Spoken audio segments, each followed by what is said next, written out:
Good evening friend. आज हम पढ़ने जा रहे हैं सरल सूक्ष्मदर्शी या सिंपल माइक्रोस्कोप।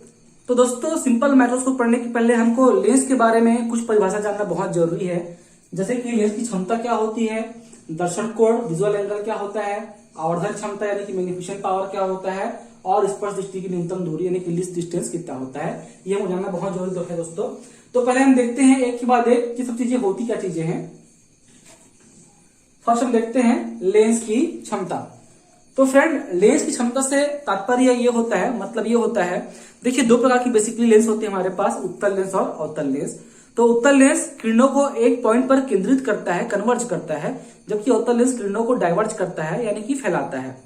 तो कोई लेंस किरणों को कितना फैला सकता है या कितना केंद्रित कर सकता है, इस एबिलिटी को कहते हैं लेंस की क्षमता। लेंस का सामर्थ्य होता है किरणों को झुकाने या फैलाने का, तो कितना वो किरणों को झुका सकता है या कितना फैला सकता है, इसको कहते हैं लेंस की क्षमता। ठीक है दोस्तों, तो थोड़ा सा ध्यान दीजिएगा। देखिए दो प्रकार के बेसिकली लेंस है हमारे पास, एक है उत्तल लेंस और एक है अवतल लेंस। तो दोनों को मैं समझाने के लिए ले रहा हूं, एक है उत्तल लेंस और एक है अवतल लेंस। तो देखिए उत्तल लेंस किरणों को केंद्रित करता है, उत्तल लेंस किरणों को केंद्रित करता है, जबकि अवतल लेंस किरणों को फैलाता है। क्लियर है, यह हम पढ़ चुके हैं। ठीक है, तो दोस्तों देखिए, मान लीजिए कि कोई एक लेंस प्रकाश किरण जो इस प्रकार से आ रही है और वो किसी एक पॉइंट पर कन्वर्ज करके F1 पर केंद्रित कर रहा है, उत्तल लेंस के केस में। इसी प्रकार मान लेते हैं कोई एक अवतल लेंस किरणों को इस प्रकार से फैला रहा है। तो यदि इन किरणों को पीछे की ओर बढ़ाया जाए तो ये किरणें मुख्य अक्ष पर किसी बिंदु पर मिलती हैं, वो बिंदु क्या होता है, मुख्य अक्ष पर फोकस कहलाता है। उसी प्रकार उत्तल लेंस में ये बिंदु जहां पर मिलती है क्या कहलाता है, फोकस कहलाता है, फोकस कहलाता है। तो देखिए दोस्तों, मान लीजिए कि इन प्रकाश किरणों को यही लेंस इस पॉइंट पर कन्वर्ज ना करके अगले दूसरे पॉइंट पर कन्वर्ज करता है, थोड़ा आगे कन्वर्ज करता है। मान लीजिए इस पॉइंट पर कन्वर्ज किया इसने, तो फोकस यहां के बजाय यहां आ गया। उसी प्रकार ये जो प्रकाश किरणें हैं इनको इसने और ज्यादा फैला दिया, तो पीछे बढ़ाने पर ये थोड़ा पहले कटेंगी, यहां कहीं पर कटेंगी, तो जो फोकस था वो यहां आ गया। तो देखिए जब प्रकाश किरणों को यह लेंस अधिक झुकाता है तो फोकस दूरी यहां मिलती है, जब इन प्रकाश किरणों को यह लेंस कम झुकाता है या कम केंद्रित करता है तो फोकस दूरी थोड़ी अधिक मिलती है। सेम इसी प्रकार जब किरणों को अधिक ये फैलाया, अधिक डाइवर्ट किया, तो हमको फोकस दूरी कम मिली है यहाँ पर। लेकिन जब किरणों को कम झुकाया है ये प्रकाश किरणें जब हैं, ठीक है, तो फोकस दूरी हमको यहां मिलती है। इसका मतलब जब फोकस दूरी अधिक है, जब फोकस दूरी अधिक है तो किरणों का झुकाव कम है, जब फोकस दूरी कम है तो किरणों का झुकाव अधिक है। किरणों का झुकाव अधिक है मतलब लेंस का सामर्थ्य है, क्षमता क्या है, अधिक है। किरणों का झुकाव कम है मतलब लेंस की क्षमता क्या है, कम है। तो इसका मतलब निष्कर्ष ये निकल रहा है दोस्तों कि फोकस दूरी अधिक होती है तो लेंस की क्षमता क्या होती है, कम होती है। उसी का उल्टा जब फोकस दूरी कम होती है तो लेंस की क्षमता क्या हो जाती है, अधिक हो जाती है। इसका मतलब लेंस की क्षमता जो होती है, पावर, ये फोकस दूरी का क्या होता है, व्युत्क्रम होता है, जहां फोकस दूरी यहां पर मीटर में होती है। किसमें होती है, मीटर में। और इसका जो मात्रक होता है पावर का, ये होता है डायोप्टर, ये होता है डायोप्टर। ठीक है, इसको डायोप्टर बोलते हैं। ये लेंस की क्षमता का मात्रक है, पावर का, डायोप्टर। तो हमेशा लेंस की क्षमता जो होती है क्या होती है, फोकस दूरी की व्युत्क्रम होती है। यानी कि जिस लेंस की फोकस दूरी अधिक होगी उसकी क्षमता क्या होगी, कम होगी। जिस लेंस की फोकस दूरी कम होगी उस लेंस की क्षमता क्या होगी, अधिक। तो सूत्र के रूप में इसकी परिभाषा क्या होगी, किसी लेंस के फोकस दूरी के व्युत्क्रम को हम कहते हैं लेंस की क्षमता। ये हो गया सूत्र के रूप में उसकी परिभाषा। बट फिजिकली देखा जाए तो हम क्या बोलेंगे कि किसी भी लेंस के प्रकाश किरणों को केंद्रित करने या डाइवर्ज करने, फैलाने, ठीक है, की जो एबिलिटी होती है, की जो सामर्थ्य होती है, उसको कहते हैं लेंस की क्षमता। तो अवतल लेंस किरणों को फैलाएगा और उत्तल लेंस किरणों को झुकाता है। तो कितना झुका सकता है, अधिक झुकाएगा मतलब लेंस की क्या है, उत्तल लेंस की क्षमता अधिक है। उसी प्रकार अवतल लेंस अधिक फैलाएगा तो उसकी क्षमता क्या है, अधिक कहेंगे। ठीक है दोस्तों, तो ये हो गया लेंस की क्षमता। आगे हम देखते हैं विजुअल एंगल या दृष्टिकोण। अब हम देखते हैं दोस्तों दर्शन कोण। दर्शन कोण दोस्तों क्या होता है, देखिए दोस्तों, जब भी किसी हम वस्तु को देखते हैं तो वस्तु यदि दूर रखी हो तो वस्तु हमको छोटी दिखाई देगी, परंतु यदि वही वस्तु पास रखी हो तो वस्तु हमको क्या होगा, बड़ी दिखाई देगी। इसका मतलब वस्तु तो वही है, परंतु वो कुछ कुछ कंडीशन पे हमको बड़ी दिखाई दे रही है और कुछ कंडीशन पे हमको वस्तु छोटी दिखाई दे रहा है। तो दोस्तों ये वस्तु का बड़ा दिखाई देना या छोटा दिखाई देना किस पर डिपेंड करता है? दोस्तों ये डिपेंड करता है कि वस्तु हमारे आंख से कितना एंगल बना रहा है। दोस्तों कोई भी वस्तु हमारे आंखों से जितना एंगल बनाएगा उसी एंगल को बोलते हैं विजुअल एंगल या दर्शन कोण। तो वस्तु का छोटा दिखाई देना या बड़ा दिखाई देना वस्तु के द्वारा निर्मित आंखों पर दर्शन कोण पर डिपेंड करता है दोस्तों। तो मान लीजिए कि कोई एक वस्तु है, मान लीजिए कोई एक वस्तु ए बी है, यहाँ आंखों से इसको देखा जा रहा है। दोस्तों ये वस्तु जो है आंख पर एक एंगल यहाँ पर बनाएगा, एक एंगल बनाएगा अल्फा। तो ये वस्तु के द्वारा जो एंगल बनाया गया अल्फा है, इसी अल्फा एंगल को कहते हैं हम दर्शन कोण, या इसको हम कहते हैं क्या, विजुअल एंगल, विजुअल एंगल। तो दोस्तों मान लीजिए कि वस्तु पास रखी है तो ये अल्फा कोण बनाती है। मान लीजिए कि यही वस्तु, सेम वस्तु दोस्तों यहाँ पर क्या हो गई, ये दूर चली गई, तो अब इससे जो बनने वाला कोण है, अब ये बनने वाला कोण है कुछ इस प्रकार से बनेगा। तो अब ये बनने वाला कोण क्या हो गया, बीटा हो गया। तो चूंकि बीटा का मान कम है अल्फा से, तो यहाँ पर देखिए दर्शन कोण का मान क्या हो जा रहा है, कम हो जा रहा है। तो चूंकि दर्शन कोण का मान कम हो रहा है, कम एंगल पर प्रकाश किरणें आ रही हैं, इसलिए सेम वस्तु, सेम साइज की वस्तु दूर होने पे हमको छोटी दिखाई देगी, जबकि पास रहने पे ये हमको बड़ी दिखाई देगी। वस्तु को और पास लाइए तो चूंकि एंगल जो बनेगा आंख में, अब क्या होगा, एंगल का मान बढ़ गया, ये अधिक एंगल तक कवर कर रही है हमारी आंखें, तो इसलिए क्या होगा, अब वस्तु हमको बड़ा दिखाई देगा दोस्तों। तो जैसे जैसे वस्तु पास आएंगी तो बड़ी दिखाई देंगी, पर दूर जाने पर हमको वो छोटी दिखाई देंगी। तो ये किस पर डिपेंड करता है, दर्शन कोण या विजुअल एंगल पर डिपेंड करता है। क्लियर दोस्तों? आगे हम देखते हैं यहाँ पर आवर्धन क्षमता। आवर्धन क्षमता, ठीक है। इससे पहले दोस्तों हम देखते हैं कि देखिए, जब भी हम किसी वस्तु को अपनी आंखों के सामने रखकर किस प्रकार से देखते हैं, तो दोस्तों यदि वस्तु को हम दूर ले जाएं तो वस्तु का अब जो बनने वाला इमेज है, वस्तु जो आपको दिख रही है, थोड़ी धुंधली नजर आती जाएगी। जैसे जैसे और दूर ले जाएं तो वस्तु हमको और धुंधली नजर आएगी, अब और क्लियर दिखाई नहीं देगी। पास जाने पर हमको वस्तु क्या होगी, क्लियर दिखाई देती जाएगी। ठीक है फ्रेंड, अब एक स्थिति ऐसी आएगी कि यदि इस वस्तु को मैं आंखों के और पास लाऊं तो आंखों में कुछ स्ट्रेस फील होगा दोस्तों, आंखों में एक दर्द होगा और हमको अब वस्तु क्लियर दिखाई नहीं देगी, वस्तु वो हमको फिर से धुंधली दिखाई देना स्टार्ट हो जाती है। तो वस्तु की दोस्तों एक फिक्स आंखों से दूरी होती है जहां पर हमको वस्तु क्लियर, स्पष्ट और बड़ा दिखाई देगा। तो आंखों से सबसे जो नजदीक की दूरी होगी जिस पर हमको वस्तु क्लियर और बड़ा दिखाई देगा, उसको हम कहते हैं स्पष्ट दृष्टि की न्यूनतम दूरी, लीस्ट डिस्टेंस। ठीक है दोस्तों, तो आंखों से वस्तु की वह दूरी जिस पर हमको वह वस्तु सबसे क्लियर और सबसे स्पष्ट और बड़ा दिखाई दे, उसको हम कहते हैं स्पष्ट दृष्टि की न्यूनतम दूरी।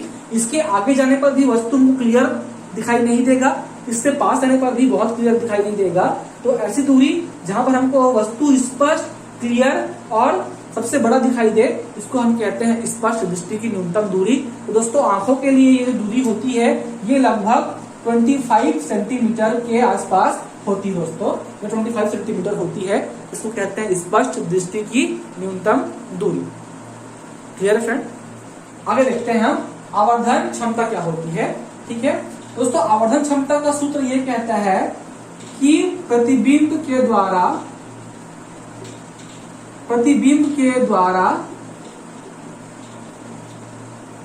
निर्मित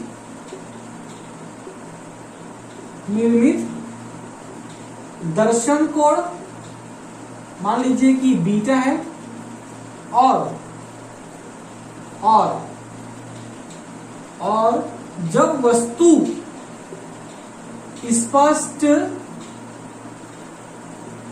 दृष्टि की न्यूनतम दूरी पर हो, तब वस्तु के द्वारा निर्मित दर्शन कोण अल्फा के रेशियो को, के अनुपात को हम कहते हैं किसी भी लेंस की आवर्धन क्षमता। कोई इमेज, कोई प्रतिबिंब आंखों पे बनाएगा क्या, दर्शन कोण बनाएगा बीटा, ठीक है। और जब वस्तु कहाँ रखी हो, स्पष्ट दृष्टि की न्यूनतम दूरी पर रखी हो, तब वस्तु आंखों से जो दर्शन कोण बनाएगी उस कोण के अनुपात को हम कहते हैं क्या, आवर्धन क्षमता। तो आवर्धन क्षमता n इज इक्वल टू होता है क्या, बीटा बाई अल्फा, जहां बीटा क्या है, प्रतिबिंब के द्वारा निर्मित दर्शन कोण, अल्फा क्या है, वस्तु के द्वारा निर्मित दर्शन कोण जब वस्तु कहाँ रखी हो, स्पष्ट दृष्टि की न्यूनतम दूरी पर रखी हो, ठीक है। तो ये दोस्तों होता है क्या, आवर्धन क्षमता। तो हमने पढ़ लिया लेंस की क्षमता क्या होती है, दर्शन कोण क्या होता है, स्पष्ट दृष्टि की न्यूनतम दूरी क्या होती है, और आवर्धन क्षमता क्या होता है। दोस्तों आगे हम देखते हैं सरल सूक्ष्मदर्शी या सिंपल माइक्रोस्कोप, ठीक है फ्रेंड। तो अगला है हमारा सरल सूक्ष्मदर्शी या सिंपल माइक्रोस्कोप। तो फ्रेंड सिंपल माइक्रोस्कोप होता क्या है, यह एक कम फोकस दूरी वाला एक उत्तल लेंस होता है जिसका उपयोग सूक्ष्म वस्तुओं को देखने के लिए या रीडिंग लेंस के रूप में किया जाता है। दोस्तों सिंपल माइक्रोस्कोप, माइक्रो मतलब अत्यंत सूक्ष्म, बहुत छोटा ऑब्जेक्ट जिसको हम नगण्य आंखों से नहीं देख सकते, इसको हम कहते हैं सूक्ष्म वस्तुएं या माइक्रो वस्तुएं, ठीक है। तो अत्यंत सूक्ष्म वस्तुओं को देखने के लिए हम जिस लेंस का उपयोग करते हैं, ठीक है, उसको हम कहते हैं क्या, सिंपल माइक्रोस्कोप। तो सिंपल माइक्रोस्कोप दोस्तों कुछ नहीं है, ये सिंपल सा एक उत्तल लेंस होता है जो कि धातु की या प्लास्टिक के एक फ्रेम में लगा होता है, उसको हम कहते हैं सिंपल माइक्रोस्कोप। बचपन में आपने देखा होगा दोस्तों, इस प्रकार से गोलानुमा एक लेंस होता है और उसमें हैंडल लगा होता है, बीच में कांच का एक लेंस होता है जिससे हम बचपन में वस्तुओं को, पत्तियों को जलाने के लिए या रीडिंग कुछ चीजों पढ़ने के लिए किया करते थे। ये होता है सिंपल माइक्रोस्कोप। तो उसमें कुछ नहीं होता, एक सिंपल उत्तल लेंस लगा होता है जिसकी फोकस दूरी क्या होती है, कम होती है और क्षमता अधिक होती है। सिंपल उत्तल लेंस को एक हैंडल में लगा देते हैं धातु के या प्लास्टिक के, उसको कहते हैं सरल सूक्ष्मदर्शी कहते हैं दोस्तों इसको, ठीक है फ्रेंड। तो उसमें कुछ नहीं होता, इसमें क्या होता है, उत्तल लेंस होता है जिसकी फोकस दूरी क्या होती है, बहुत कम होती है। फोकस दूरी कम होगी मतलब क्षमता क्या होगी इसकी, अधिक। हम पढ़ चुके हैं जिस लेंस की फोकस दूरी कम उसकी क्षमता क्या होती है, अधिक। दोस्तों फोकस दूरी कम होगी, क्षमता अधिक होगी, ऐसा क्यों, क्योंकि हम जानते हैं कि इस लेंस का उपयोग हम सूक्ष्म वस्तुओं को देखने के लिए कर रहे हैं, ठीक है। तो माइक्रो वस्तुओं को देखने के लिए वस्तुएं लेंस के एकदम बहुत ही नजदीक आ जाती हैं, तो बहुत ही पास रखी वस्तु को हमको देखना है, इसलिए इस लेंस की क्षमता अधिक होनी चाहिए और फोकस दूरी कम होनी चाहिए, क्योंकि वस्तु क्या होगी, लेंस के बहुत ही नजदीक होगी दोस्तों, क्लियर है।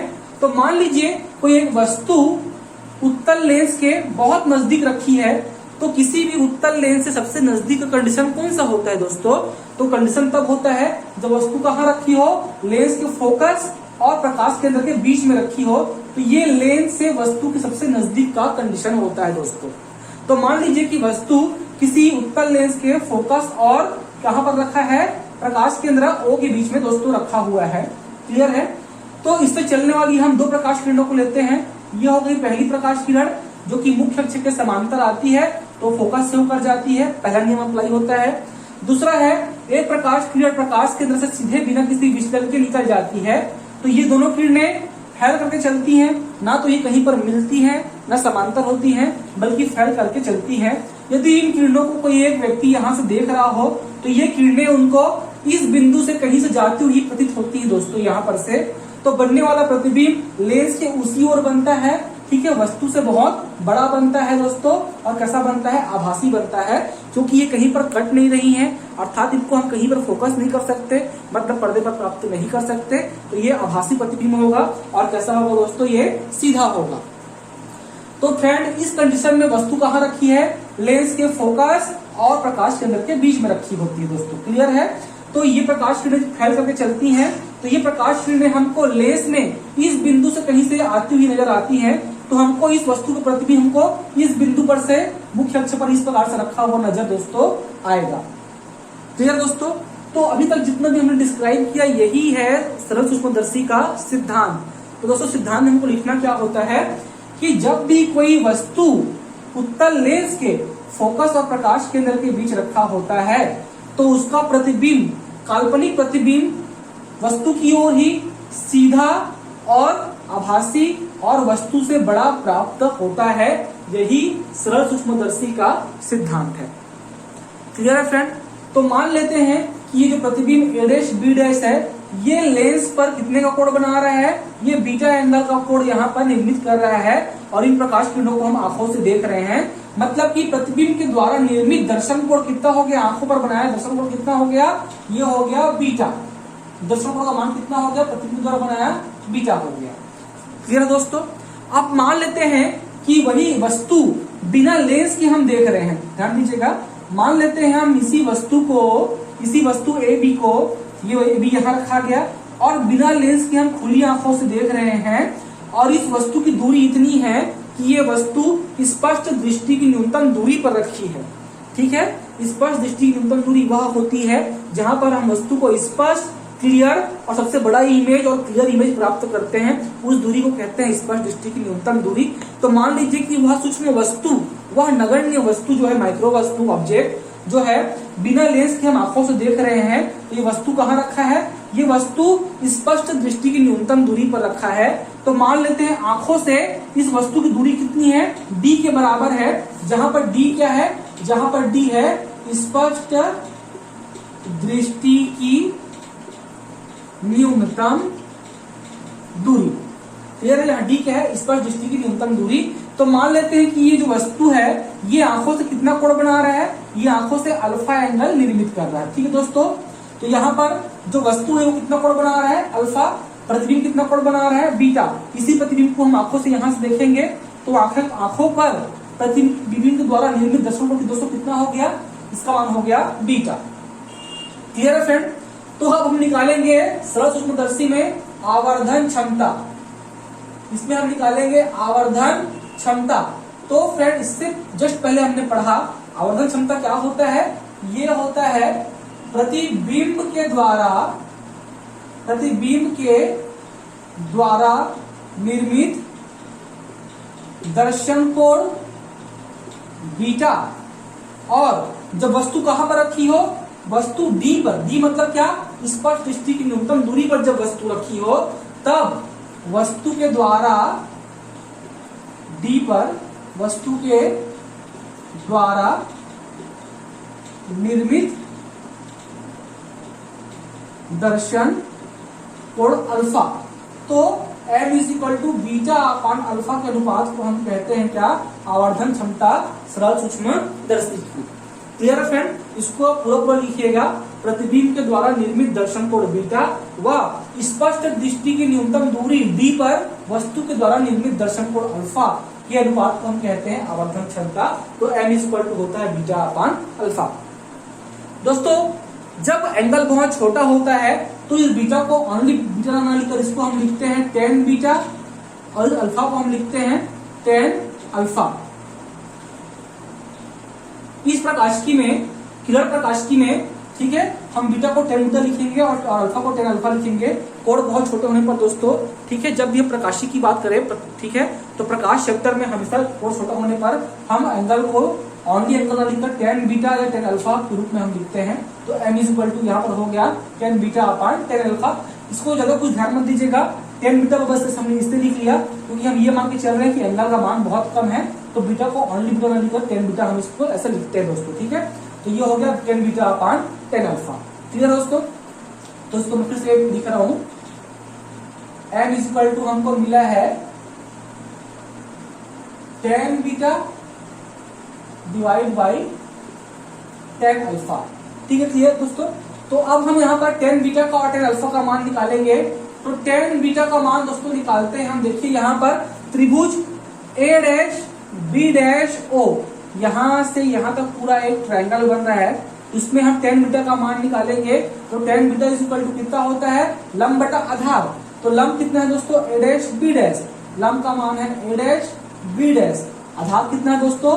b dash o। आधार हो गया b डैश o। तो ये तो हो गया triangle a dash b dash o में। ये कहाँ मिला अपने को? ये मिला triangle a dash b dash o में। अब देखिए ट्रायंगल a b o में, ठीक है, tan beta is equal to triangle a b o में लंब बटा आधार। तो लंब का मान कितना है? a b। लंब का मान कितना है? a b। आधार का मान कितना है? बीओ। आधार का मान कितना है, बीओ। ठीक है दोस्तों, तो ये हो गया इसमें ट्रायंगल ABO में। इसका मतलब टेन बीटा को हम चाहे तो A डैश B डैश बट्टा B डैश लिख सकते हैं, या तो AB बट्टा BO लिख सकते हैं। क्लियर है फ्रेंड। अब टेन अल्फा का मान देखिए, टेन अल्फा का मान इस ट्रायंगल में ABO, जहां पर वस्तु को हम बिना लेंस के देख रहे हैं आंखों से, जब वस्तु कहां रखी है, स्पर्श दृष्टि की न्यूनतम दूरी पर रखी है। तो tan alpha is equal to लंब बटा आधार। लंब कितना हो गया, AB, आधार कितना हो गया दोस्तों, BO। ठीक है, तो BO का मान किसके बराबर है, D के बराबर है। जहां D क्या है, जहां D है स्पष्ट दृष्टि की न्यूनतम दूरी, तो AB बाई D हो गया। अब टेन बीटा का टेन अल्फा का जो ये मान निकला है, इस मान को हम समीकरण इसमें रख देंगे एक में दोस्तों। तो M इज इक्वल टू क्या मिलेगा हमको ये मिलेगा AB divide by BO divide by AB बट्टा D। ठीक दोस्तों, इसको सॉल्व करने पर ये हो जाएगा AB बट्टा BO इंटू D ऊपर जाएगा और नीचे मिलेगा हमको क्या, AB। तो AB कैंसिल हो गया, हमको ये क्वेश्चन मिलता है D बाई BO। तो देखिए दोस्तों BO क्या है, ये BO क्या है, B से O क्या है, ये AB क्या था, हमारा वस्तु था। तो वस्तु की दूरी ही कहां से, प्रकाश केंद्र से। दोस्तों वस्तु की दूरी को हम U से शो करते हैं, चूंकि वस्तु लेंस के लेफ्ट की ओर है, इसलिए वस्तु की दूरी जिसको हम U से शो करेंगे, ये U का मान क्या होगा, निगेटिव होगा। क्लियर फ्रेंड, ये U का मान क्या होगा, निगेटिव होगा। ठीक है दोस्तों, तो यहां पर भी वस्तु आंखों के सामने कहां रखा है, लेफ्ट की ओर रखा है, तो D भी क्या होगा, निगेटिव होगा। तो मान पुट करने पर क्या मिलेगा हमको, minus D divide by BO का मान कितना, माइनस U। तो माइनस माइनस कैंसिल हो गया दोस्तों। यहाँ पर हमको M इज इक्वल टू मिलता है D बाई U। ये हमको निकल गया आवर्धन क्षमता का मान, किसके लिए, सरल सूक्ष्मदर्शी के लिए। तो फ्रेंड देखिए, एग्जाम में हमको आवर्धन क्षमता का सूत्र ड्राइव करने तो नहीं बोलता, हमको सिर्फ ये बोलता है कि सरल सूक्ष्मदर्शी क्या है। ठीक है, सिद्धांत लिखिए एवं इसका किरण आरेख बनाइए, वह डायग्राम हमको बनाना होता है। अगर हमको पूछ दे कि आवर्धन क्षमता क्या है, तब हमको ये छोटा सा क्वेश्चन ड्राइव करना है। ठीक दोस्तों, तो कुछ नहीं करना है, हमको यहाँ पर टेन बीटा और टेन अल्फा का मान निकालना है। टेन बीटा हम निकालेंगे यहाँ से, ठीक है, और टेन अल्फा हम निकालेंगे यहाँ से। जहां पर ये कौन सा कंडीशन है, जब वस्तु को हम आंखों से देख रहे हैं बिना लेंस के, जब वस्तु कहाँ रखी है, स्पर्श दृष्टि की न्यूनतम दूरी पर। तो टेन अल्फा इक्वल कितना हो गया, लंब बटा आधार AB बाई D। यहाँ पर कितना हो गया, टेन बीटा का मान A dash B dash divide by B dash O हो गया। या तो इसी को हम लिख सकते हैं AB बट्टा BO, क्योंकि टेन बीटा इस ट्रायंगल से भी निकल रहा है और इस ट्रायंगल से भी टेन बीटा का मान हमको मिल रहा है दोस्तों। दोनों मान हमने पुट कर दिया, दोनों कैंसिल आउट हो गए, तो लास्ट में हमको मिला D बट्टा BO। तो B क्या है, BO क्या है, ये वस्तु की दूरी है लेंस से, उसको हम U से शो करते हैं। चूंकि ये लेफ्ट में है इसलिए माइनस हो गया। D भी क्या है, आंखों के लेफ्ट की ओर रखा है वस्तु, तो माइनस में हो गया, तो माइनस D बाई U हो गया। जहाँ D क्या है, जहाँ D है स्पष्ट दृष्टि की न्यूनतम दूरी, जिसका मान होता है 25 सेंटीमीटर। ठीक दोस्तों, तो देखिए मैं वो फिर से रिवाइज कर रहा हूँ, सरल सूक्ष्मदर्शी होता क्या है। तो यह कम फोकस दूरी वाला एक उत्तल लेंस होता है, जिसका उपयोग सूक्ष्म वस्तुओं को देखने के लिए या रीडिंग लेंस के रूप में उपयोग किया जाता है। ठीक है फ्रेंड, इसका दोस्तों सिद्धांत क्या है, जब भी कोई वस्तु किसी उत्तल लेंस के फोकस और प्रकाशीय केंद्र के बीच में रखा होता है, तो उसका प्रतिबिंब वस्तु की ओर ही बनता है, काल्पनिक बनता है और वस्तु से बहुत बड़ा बनता है। यही क्या है, सरल सूक्ष्मदर्शी का सिद्धांत बन जाता है दोस्तों। ठीक है, अब हम देखते हैं किरण आरेख। तो दोस्तों इसको इसमें ये लिखना है कि कोई वस्तु उत्तल लेंस के सामने फोकस और O के बीच रखी होती है, इससे चलने वाली एक प्रकाश किरण मुख्य अक्ष के समांतर आती है, जो कि फोकस होकर जाती है। दूसरी प्रकाश किरण प्रकाश केंद्र से बिना किसी विचलन के सीधे निकल जाती है। तो ये प्रकाश किरण को पीछे बढ़ाने पर किसी एक बिंदु पर ये मिलते हैं, तो उस बिंदु पर वस्तु का आभासी सीधा और बड़ा प्रतिबिंब A डैश B डैश हमको प्राप्त होता है। यही इसका किरण आरेख है दोस्तों, और ये दोनों उसके डायग्राम होंगे। ठीक है, और ये तो हो गया डेरिवेशन दोस्तों। तो यहाँ पर आपका खत्म होता है सरल सूक्ष्मदर्शी या सिंपल माइक्रोस्कोप। थैंक यू दोस्तों, अगले चैप्टर में पढ़ेंगे अवतल लेंस से प्रतिबिंब रचना और पढ़ेंगे दूरदर्शी, और हमारे चैप्टर खत्म हो जाएगा दोस्तों मानव नेत्र खत्म करने के बाद।